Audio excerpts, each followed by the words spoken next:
Bonjour à tous, ici Julien Petit. Fan de voitures, bienvenue sur ma chaîne.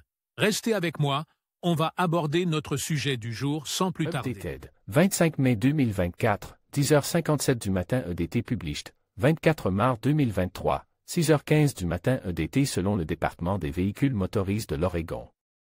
DMV, les personnes qui demandent pour la première fois un permis dans l'État doivent commencer le processus en utilisant ces services en ligne. Pour faire simple, la première étape consiste à effectuer une prédemande à l'aide de l'outil DMV2U, grâce auquel vous pouvez créer un utilisateur pour vous connecter. Une fois la connexion établie, vous devez prendre rendez-vous avec un bureau local afin de poursuivre la procédure.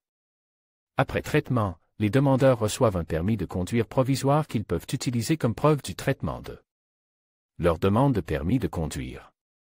Le DMV enverra le permis permanent à l'adresse indiquée lors de la procédure dans un délai de 20 jours. Permis de conduire de l'Oregon pour la première fois, exigence pour 2024. Selon le site officiel du gouvernement de l'Oregon, une personne doit suivre un certain nombre d'étapes pour compléter le processus de demande de permis de conduire dans l'Oregon pour la première fois. Ces étapes sont les suivantes. 1. Avant toute chose, le demandeur doit déterminer s'il souhaite obtenir un permis standard ou un permis Real ID. Les permis Real ID impliquent la soumission d'exigences supplémentaires pour répondre aux normes fédérales. 2. Une fois que le demandeur sait quel type de licence il a l'intention de demander, il doit créer un compte en ligne à l'aide de l'outil DMV2U pour effectuer la prédemande exigée par le DMV.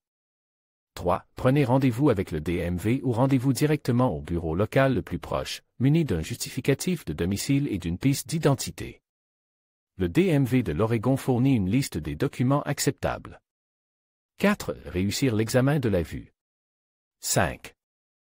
Réussir l'examen de conduite de l'Oregon. Pour passer cet examen, le candidat doit s'y être préparé en étudiant le manuel du conducteur de l'État. Si, bien que cela ne soit pas obligatoire, les personnes peuvent participer à des programmes de formation à la conduite avant de passer l'examen de conduite. Il est également possible d'obtenir un permis de conduire pour s'entraîner en compagnie d'un conducteur titulaire d'un permis de conduire. 7. Prendre rendez-vous pour l'examen de conduite. La dernière condition, et la plus importante, est que le candidat réussisse l'examen avec de bonnes notes.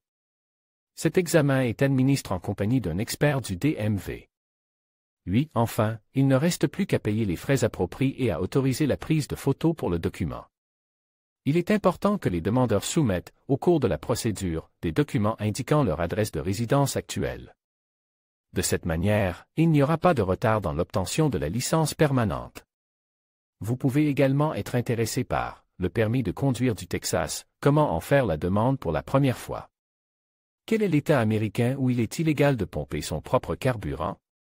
Permis de conduire du Nouveau-Mexique. Comment présenter une nouvelle demande si votre permis a été suspendu? Comment se déroule l'examen pratique du permis de conduire dans le New Jersey?